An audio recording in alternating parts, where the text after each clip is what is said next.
Bismillahirrahmanirrahim.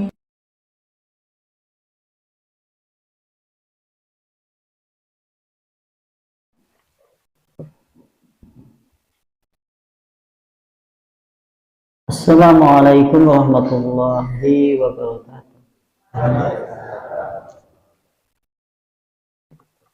Alhamdulillah, innal hamdalillah nahmaduhu wa nasta'inuhu wa nastaghfiruh wa na'udzu billahi min syururi anfusina wa min sayyiati a'malina. May yahdihillahu fala mudilla lahu wa may yudlilhu fala hadiya lahu. Asyhadu an la ilaha illallah biwahdaniyya wa asyhadu anna Muhammadan abduhu wa rasuluh la nabiyya wa rasulullah ba'da. Faqad qala Allah ta'ala fil kitabihil karim ya ayyuhalladzina amanu taqullaha haqqa tuqatih wa la tamutunna illa wa antum muslimun. Ikhwan wa ikhwah fillah, jamaah kaum muslimin, jamaah sholat subuh yang semoga senantiasa dirahmati oleh Allah Subhanahu wa ta'ala. Tentunya kita memuji kepada Allah Subhanahu wa ta'ala terlebih dahulu, karena hakikat semua bentuk segala puja dan pujian milik Allah, untuk Allah, dan karena Allah Subhanahu wa ta'ala. Salam dan juga selawat tetap tercurah kepada uswah sekaligus juga qudwah, yaitu Rasulullah Sallallahu Alaihi Wasallam. Dan kita semuanya berharap kepada Allah untuk sungguh jazakallahu khairan. Terima kasih. Mungkin Allah membalas jasa saya. Salam serta selawat tetap tercurah kepada uswah sekaligus juga qudwah, yaitu Rasulullah Sallallahu Alaihi Wasallam. Dan kita semuanya berharap kepada Allah, semoga Allah Subhanahu wa ta'ala melimpahkan rahmat, karunia, inayah serta hidayah taufik kepada kita seluruhnya, sehingga Allah memberikan keistiqomahan untuk mengikuti risalah tauhid di atas landasan kalimat la ilaha illallah yang memang telah disyariatkan sebagai risalah tauhid, sebagaimana yaitu agama yang dibawa oleh nabi-nabi semenjak dulu, semenjak zaman Nabi Adam sampai zaman akhir. Tentunya semuanya membawa risalah tauhid, dan kemudian disuruh untuk menjauhkan dari segala bentuk kesyirikan kepada Allah Subhanahu wa ta'ala. Dan kepada yang kami hormati Ketua Takmir Bapak Kiai Abdul Zaini, dan juga kepada tokoh agama, masyarakat, ataupun ustadz ataupun ustadzah, ataupun mubalik ataupun mubalighah yang kamu tentukan kasbat setunggal-setunggal, mugi-mugi kita semuanya senantiasa di dalam rahmat Allah, keberkahan dari Allah, dan juga di dalam inayah serta hidayah taufik dari Allah Subhanahu wa ta'ala. Insyaallah pada kesempatan pagi hari ini, ini yang menjadi rujukan kitabnya, atau panjenengan nanti bisa merujuk kepada kitab yang pertama, yaitu kitab Subulus Salam Syarah Nawaqidul Islam. Yang pertama adalah kitab yaitu Subulus Salam, penjelasan hal-hal yang membatalkan Islam. Kemudian yang kedua, kitabnya adalah Majmu'ah Rasail, itu kumpulan-kumpulan risalah tauhid. Nah, masuk di bab, yaitu bab yang nomor 2. Nah, bab yang nomor 2 sebagai pembatal keislaman dari 10. Jadi yang membatalkan Islam itu ada 10. Jadi yang membatalkan Islam semuanya ada 10. Nah, kita masuk kepada pembahasan pagi hari ini langsung di pembatal keislaman yang nomor 2. Jadi yang membatalkan Islam yang nomor 2. Di sana qala al-Imam Muhammad bin Abdul Wahhab, berkata al-Imam Muhammad bin Abdul Wahhab rahimahullahu ta'ala, mudah-mudahan Allah Subhanahu wa ta'ala merahmati kepada beliau. Termasuk yang nomor 2 sebagai pembatal keislaman dari 10. yang nomor 2 adalah siapa saja, janganlah yang menjadikan bainahu di antara dirinya wa bainallahi dan di antara Allah. Siapa saja yang menjadikan antara dirinya dengan Allah Subhanahu wa ta'ala, wasya'ir pun yaitu perantara-perantara, yad'uhum lantas kemudian mereka menyembah atau berdoa kepada perantara-perantara itu atau wasilah-wasilah itu, wa yas'aluhum kemudian mereka meminta kepada perantara-perantara itu asy-syafa'at yaitu syafaat, kemudian wa yatawakkalu alaihim dan mereka kemudian bertawakal atau berserah diri kepada perantara-perantara itu, kufran maka dihukumi kufur ijma'an menurut ijma' di kalangan para ulama. Jadi yang nomor 2 yang nanti kita akan bicarakan sama-sama adalah yang membatalkan Islam kita semuanya adalah kita semuanya menjadikan antara kita dengan Allah itu ada perantara, ada wasilah yang menjembatani antara hamba itu dengan Allah. Kemudian mereka itu nanti berdoa kepada perantara-perantara itu. Nanti mereka kemudian meminta syafaat kepada perantara-perantara itu. Nanti mereka kemudian berserah diri kepada perantara-perantara itu, maka dihukumi kufur ijma' menurut kalangan ulama-ulama. Berarti sepakat ulama-ulama menghukumi ini adalah kufur menurut ijma'. Dan ini kita tahu sebagai pembatal keislaman yang nomor 2. Artinya kalau seandainya suatu saat nanti kita terjebak pada syirik akbar di bagian nomor 2 ini, yakhruju minal millah, malah kita dikatakan sebagai orang yang keluar dari agama Islam secara otomatis. Nah, ini yang nanti kita akan bicarakan. Kemudian kita lihat penjelasannya. Sekarang kita lihat penjelasan dari nomor yang disebutkan tadi. Qala Ibnu Bas, qala berkata Ibnu Bas, berkata bin Bas, rahimahullahu ta'ala, mudah-mudahan Allah merahmati kepada beliau bin Bas, min akhbakhil i'tiqadati, merupakan sejelek-jelek keyakinan akidah di mana kemudian manusia bergantung bil asnami dengan berhala-berhala.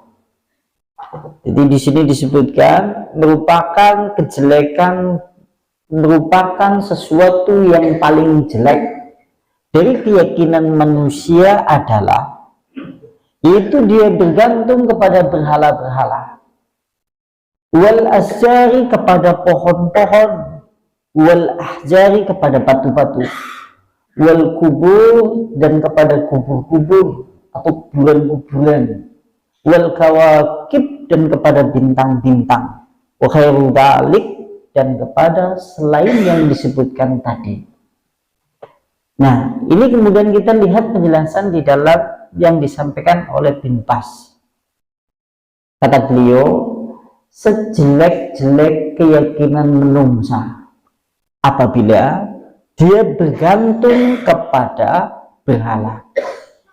Panjenengan sekarang kemudian masuk ke sejarah dulu sebelum adanya Islam, maka dikenal dengan zaman jahiliyah. Dan kita mengenal di zaman dulu terdapat 360 berhala. Ning panjenengan jangan pernah kemudian menganggap sing jenengane wong syirik, wong musyrik zaman jahiliyah itu bersujud kepada berhala. Jenengan jangan membayangkan sing jenengane syiriknya mereka, misal berhala terus sujud seperti ini. Jenengan jangan membayangkan seperti itu. Sebab tidak ada satupun riwayat yang menjelaskan kalau mereka tatkala berbuat syirik kepada berhala itu sujud kepada berhala.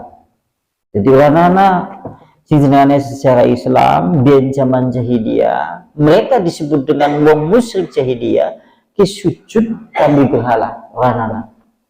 Artinya seperti ini, kalau ada yang kemudian hari di zaman kita hidup hari ini ana wong sing langsung nyembah wit, dia langsung kemudian bersujud kepada batu, dia langsung bersujud kepada selain Allah, berarti ke ngungkuli syirik wong jahiliyah. Karena wong jahiliyah orang pernah bersujud kepada berhala-berhala yang mereka buat. Itu seperti itu. Dan mereka menyadari wahum yashuruna, dan mereka sadar bahwasanya berhala-berhala itu tidak memiliki apa-apa. Berhala-berhala itu tidak memiliki kekuatan apapun. Mereka sadar. Karena mereka yakin Allah lah yang memberi rezeki, Allah lah yang menghidupkan, mematikan, Allah pula kemudian yang mengatur alam semesta, bukan berhala-berhala itu. Kasih kenung yuk. Nanti kopi yuk. Masya Allah. Kulo kerasaan jenjen ya. Ini. Jadi di sini disebutkan bahwa jenengan jangan punya anggapan bahwa wong musyrik jahiliyah nyembah langsung atau sujud kami berhala. Bahkan mereka itu yakin kalau Allah kemudian yang maha memberi rezeki, Allah yang menghidupkan dan mematikan, Allah yang mengatur alam semesta. Yang menjadi pertanyaan nang jenengan, nah terus mengapa mereka disebut wong musyrik dalam sejarah Islam? Jadi teruskan panjenengan takon, sinang apa ya mereka terus disebut sebagai wong musyrik? Padahal mereka yakin kami Allah kok. Allah yang mengatur alam semesta, Allah yang menghidupkan dan mematikan. Permasalahannya adalah mereka adalah mengambil perantara antara dirinya dengan Allah melalui berhala-berhala mereka. Di sini detikna mereka kemudian disebut syirik karena detikna antara dirinya dengan Allah itu memiliki perantara. Di antaranya melalui berhala-berhala yang mereka buat. Misal, wakanat minal lata. Misal adalah yaitu berhala lata. Misal nek sampean mireng biyen nek nang zaman jahiliyah kiana berhala lata. Lata itu adalah waqala Ibnu Abbas, berkata Ibnu Abbas, lata adalah dulu adalah seorang laki-laki. Oh lata biyen ke wong lanang asline. Dia yaitu biasa duduk di atas batu yang putih. Dheweke bisa jagong nang dhuwur waktu putih. Ambak. Lantas kemudian dia senantiasa membuat adonan roti dicampur dengan minyak samin daging. Dheweke mbiyen zaman ari kalane urip sering gawe roti. Roti niku disugi minyak samin campur kambi daging. Maka begitu dia meninggal, karena dulu dia adalah orang yang memberi, dermawan, begitu dia membuat roti tersebut nanti diberikan kepada orang yang jamaah haji. Jadi dheweke nek wis gawe roti akeh, sampai-sampai kemudian ia berikan kepada orang yang berjamaah haji. Begitu dia meninggal, orang-orang kehilangan dia. Kayak wong sing paling awean sing biasa jagong nang watu, sing dia ternyata dia telah meninggal. Untuk mengabadikan kebaikannya, lantas kemudian tempat itu kemudian dibuat berhala. Kemudian tempat itu yang biasa diduduki oleh dia disebut, yaitu dijadikan perantara antara dirinya dengan Allah. Maka ini yang disebut dengan berhala lata. Nah, segini nang zamane dewek. Zamane dewek sing jenis-jenis seperti ini ada enggak? Wakeh. Akhir ya? Waktu sing dulu jerene pernah ngonjagong nang Prabu Siliwangi, siki sapa sing nekani? Wong Islam. Kemudian batu yang dulu bekas duduk oleh Pangeran Diponegoro, siapa sing nekani? Nanti menyane dhuwur semene. Iya kan? Apalagi kalau di bulan Muharram. Dan anda panjenengan akan melihat Betapa kemudian mereka di tempat-tempat yang dianggap memiliki kemistisan tertentu, mereka pun sama, zikir la ilaha illallah, zikir istighfar, bahkan membaca Al-Quran di tempat-tempat itu. Iya enggak? Mereka kan tetap baca Quran. Anda sedangkan terus nyanyi. Maka ini yang disebut dengan kebutaan jiwa, karena menganggap perbuatan syirik seakan-akan itu adalah ibadah. Padahal kalau kita lihat di poin ini, hal ini apabila terjadi dan diyakini oleh kaum muslimin, maka menjadi pembatal keislaman, keluar dari Islam secara otomatis. Kalau benar wong seperti ini, keluar metukan Islam secara otomatis. Bahaya namun boten. Bahaya. Sing dikhawatirkan dari kan gue. Kita melakukan sesuatu, kita anggap itu adalah bentuk perbuatan ibadah. Kita anggap itu adalah perbuatan yang notabene itu adalah tauhid, ternyata itu adalah syirik yang mengeluarkan seseorang dari Islam. Makanya kemudian di sini disebutkan at-ta'allaku bil asnam, yaitu mereka menggantungkan kepada berhala Lata. Dulu pernah disinggung terkait masalah bab itu.